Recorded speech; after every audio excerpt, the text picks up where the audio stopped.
Suatu ketika ada seorang penebang kayu dengan dua anak dan ibu tiri mereka. Nama anak laki-laki itu Hansel, dan nama anak perempuan itu Gretel. Mereka hidup sangat miskin sehingga terkadang tidak ada yang bisa dimakan. Dan kemudian pada suatu malam dia berbaring di tempat tidur, memikirkan bagaimana memberi makan anak-anak lebih jauh. Istrinya menasihatinya untuk memiliki anak di hutan, menyalakan api, memberikan sepotong roti masing-masing dan meninggalkan mereka di sana, tidak semuanya mati kelaparan. Tapi si penebang kayu tidak setuju. Dan sampai saat itu, istrinya membujuknya bahwa dia akhirnya setuju. Dan anak-anak, karena kelaparan, juga tidak bisa tidur dan mendengar semua yang dikatakan ibu tiri mereka kepada ayah mereka.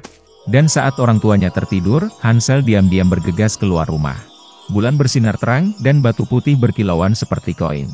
Hansel mengantongi sebanyak mungkin yang dia bisa. Kemudian dia kembali ke rumah dan anak-anak pergi tidur. Di pagi hari, ibu tiri mendatangi anak-anak itu, memberi mereka masing-masing sepotong roti, dan mereka semua pergi ke hutan bersama. Dalam perjalanan, Hansel melempar batu putih satu persatu. Ketika mereka sampai di tempat terbuka, ayah saya mulai menyalakan api. Dia memerintahkan anak-anak untuk duduk di dekat api dan memastikan bahwa api tidak padam, sementara mereka dan ibu tiri mereka akan mencari lebih banyak kayu bakar. Mereka duduk, lelah, dan tertidur. Ketika anak-anak bangun, itu adalah malam yang gelap di sekelilingnya. Dan ketika sebulan penuh telah terbit di langit, Hansel memegang tangan adiknya dan pergi, mencari jalan melalui kerikil, yang berkilauan seperti koin baru, dan menunjukkan jalannya. Mereka berjalan sepanjang malam, dan saat fajar mereka datang ke rumah ayah mereka. Beberapa waktu berlalu. Dan anak-anak kembali mendengar bagaimana ibu tiri suatu malam mulai memohon kepada ayah mereka untuk menyingkirkan anak-anak.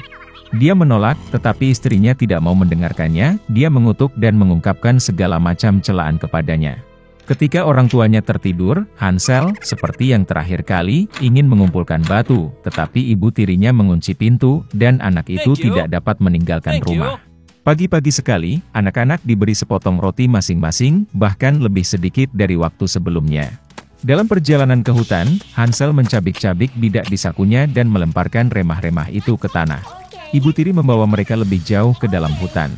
Sekali lagi api besar dinyalakan, dan sang ayah memerintahkan anak-anak untuk mengawasi api sementara mereka dan ibu tiri mereka membelah kayu lagi. Saat jam makan siang tiba, Gretel membagikan sepotong rotinya dengan Hansel. Dan mereka tertidur. Kami terbangun saat malam yang gelap tiba. Dan kemudian 1 bulan tiba, dan mereka berkumpul dalam perjalanan, tetapi mereka tidak dapat menemukan satu pun remah-remah, karena ribuan burung beterbangan di hutan telah lama memakan remah-remah itu. Jadi anak-anak berjalan sangat lama, tetapi mereka tidak bisa keluar dari hutan. Tiba-tiba, jalan membawa mereka ke gubuk. Saat mendekat, anak-anak melihat bahwa rumah itu semuanya terbuat dari roti dan biskuit, dan jendelanya terbuat dari gula murni. Hansel mengulurkan tangan dan mematahkan bagian atap, sementara Gretel pergi ke jendela dan mulai menggerogoti jendela. Dan kemudian pintu di gubuk terbuka lebar, dan wanita tua itu keluar, bersandar pada kruk. Hansel dan Gretel sangat ketakutan sampai-sampai mereka melepaskan informasi dari tangan mereka. Dan wanita tua itu baik hati dan mengundang mereka ke gubuknya.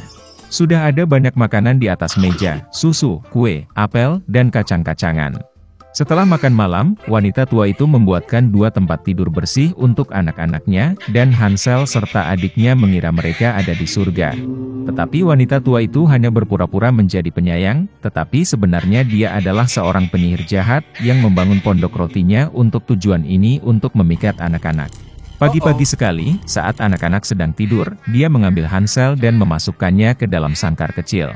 Dan dia memerintahkan saudara perempuannya untuk melakukan semua yang diminta penyihir jahat itu. Wanita tua itu memutuskan untuk menggemukkan bocah itu untuk dimakan nanti. Jadi Gretel mulai memasak makanan paling enak untuk Hansel, dan dia sendiri hanya punya sisa makanan. Beberapa waktu berlalu, dan bocah itu tidak menjadi gemuk. Kemudian wanita tua itu tidak mau menunggu lebih lama lagi, dan memutuskan untuk memasak dan memakan Hansel. Dia memerintahkan Gretel untuk menyalakan kompor dan mengoleskan air. Ketika kompor sudah hangat, wanita tua itu menyuruhnya naik ke atas kompor dan melihat apakah sudah cukup panas. Jadi dia ingin mendorong gadis itu ke dalam api dan memanggangnya. Tapi Gretel tahu apa yang ada di pikirannya. Dia berkata bahwa dia tidak tahu bagaimana masuk ke sana, dan meminta penyihir itu untuk menunjukkan dirinya. Wanita tua itu marah dan naik ke dalam oven. Kemudian Gretel mendorongnya dan membanting penutup di belakang penyihir itu. Wow, betapa mengerikan wanita tua itu melolong. Gretel sementara itu bergegas ke Hansel dan membuka kandangnya. Setelah membebaskan saudara mereka pergi ke kamar penyihir, di mana ada kotak-kotak mutiara dan batu berharga di semua sudut, mengisi kantong mereka dengan mereka dan pulang. Selama beberapa hari anak-anak mencari jalan pulang. Hutan tampak semakin akrab, dan akhirnya mereka melihat rumah ayah mereka di kejauhan. Betapa senangnya dia melihat anak-anaknya hidup. Hansel dan Gretel menuangkan semua mutiara dan permata yang mereka ambil dari penyihir itu ke lantai. Tidak perlu memikirkan tentang makanan. Dan mereka mulai hidup, dan bersukacita. Dan sang ayah mengusir ibu tiri yang jahat itu keluar rumah. Seorang gadis bernama Elis lelah berjalan sepanjang hari tanpa melakukan apapun. Panas membuatnya mengantuk. Tiba-tiba dia melihat kelinci putih yang sedang terburu-buru di suatu tempat. Tampaknya aneh bagi gadis itu bahwa dia berbicara kepada dirinya sendiri dan terus melihat arlojinya. Terbakar dengan rasa ingin tahu, Elis bergegas mengejar kelinci itu, dan tanpa ragu-ragu melompat setelah dia ke dalam lubang. Di dalamnya ada sumur yang dalam, dindingnya dilapisi rak buku. Elis jatuh sangat lambat dan berhasil melihat semuanya dengan benar. Begitu sampai di dasar sumur, gadis itu melihat meja kaca dengan 3 kaki. Di atasnya tergeletak kunci emas kecil dan semacam botol. Elis mencoba membuka pintu dengan kuncinya, tetapi ternyata pintu itu terlalu kecil. Melihat sekeliling, dia melihat sebuah pintu kecil. Untuk membukanya dan menemukan dirinya berada di taman yang megah, Elis harus minum dari botol dari meja. Setelah menyesap beberapa kali, dia mulai mengecil. Gadis itu menyusut begitu cepat sehingga dia tidak punya waktu untuk mengambil kunci dari meja. Kemudian dia melihat pai ajaib di lantai. Segera setelah Elis menggigit, dia mulai tumbuh dengan cepat ke atas. Gadis itu telah tumbuh begitu besar sehingga dia tidak bisa melewati pintu yang disayanginya lagi. Elis mulai menangis begitu banyak sehingga segera genangan air besar terbentuk di dekatnya. Pada saat itu dia melihat kelinci putih. Gadis itu memanggilnya, tetapi dia sedang terburu-buru, dan dengan ketakutan menjatuhkan sarung tangan dan kipasnya. Elis mengambilnya dan menyadari bagaimana dia mulai menyusut. Alasannya adalah penggemar sihir. Elis jatuh ke dalam genangan air matanya sendiri. Ketika dia terlempar ke darat, gadis itu kembali memperhatikan kelinci. Dia bingung Elis dengan pembantunya, dan memerintahkan untuk segera pulang untuk sarung tangan baru dan kipas angin. Gadis itu berlari untuk melaksanakan perintah itu. Di rumah kelinci, dia tidak bisa menahan rasa ingin tahunya, dan meminum cairan dari botol. Ini mengarah pada fakta bahwa Elis tumbuh menjadi sangat besar dan dengan cepat memenuhi seluruh rumah. Dia bisa menyusut hanya berkat pai. Setelah mendapatkan kembali dimensi sebelumnya, gadis itu lari. Segera dia melihat jamur besar di mana ulat biru besar sedang duduk. Elis mengeluh padanya tentang perubahan tinggi badannya yang konstan. Ulat itu menyarankan gadis itu untuk memakan sepotong jamur. Elis makan sedikit dan akhirnya kembali ke tinggi normalnya. Dan dia melanjutkan. Tiba-tiba Elis melihat sebuah rumah. Masuk ke dalam, gadis itu berada di dapur, di mana dia melihat Duchess dengan bayi menangis di pelukannya. Seekor kucing besar sedang duduk di lantai, tersenyum lebar. Duchess menjelaskan kepada Elis bahwa dia tersenyum karena itu adalah kucing Cheshire. Tiba-tiba kucing itu menghilang dan bayinya menangis. Duchess memberikan anak itu kepada Elis, dan dia sendiri pergi ke ratu. Gadis itu terkejut saat mengetahui bahwa dia tidak menggendong seorang anak, tetapi seekor babi kecil yang nyata. Ketika kucing itu muncul kembali, dia menyarankan Elis untuk menemukan Marechare.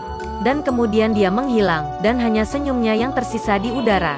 Gadis itu berangkat. Segera dia melihat rumah Marechare. Elis datang tepat pada saat dimulainya pesta teh. Mejanya besar sekali, tapi hanya si Marechare, Mad Hatter, dan Sonya si tikus yang duduk di sana. Mereka tidak mengizinkan siapapun duduk di meja, dan mengatakan bahwa tidak ada ruang. Elis mengetahui bahwa mereka dipaksa untuk minum teh tanpa henti sebagai hukuman karena membunuh waktu. Si kelinci dan si Hatter mengejek gadis itu dengan segala cara yang mungkin dan mengejeknya. Tidak dapat mentolerir kekasaran seperti itu, dia diam-diam bangkit dan pergi. Segera Elis menemukan dirinya di taman yang indah. Dia memperhatikan tukang kebun yang tampak seperti bermain kartu. Mereka mewarnai mawar putih menjadi merah. Gadis itu sangat terkejut dengan ini. Dia mengetahui bahwa ratu mereka menyukai mawar merah, dan hanya mawar putih yang tumbuh. Ratu mengeksekusi para pelayannya untuk pelanggaran sekecil apapun. Tukang kebun bilang dia sedang menilai pelayan yang mencuri kue sekarang. Alice sangat tertarik dan dia pergi ke pengadilan. Di sana dia melihat Marechare dan Mad Hatter bersaksi. Ketika mereka selesai, Ratu tiba-tiba memanggil Alice untuk diinterogasi. Gadis itu menjawab bahwa dia tidak tahu apa-apa dan memerintahkan untuk melepaskan pelayan itu. Ratu marah dan memerintahkan untuk menangkap gadis itu. Pada saat itu, Alice merasa bahwa dia mulai tumbuh lagi. Gadis itu menyadari bahwa ini hanyalah kartu, dan dia tidak takut pada mereka. Dan pada saat itu juga, keajaiban itu menghilang. Alice terbangun di tempat terbuka yang sama di mana dia pertama kali melihat kelinci putih. Ada pemandangan yang familiar di sekitarnya, suara yang familiar terdengar. Jadi itu hanya mimpi, pikir Alice.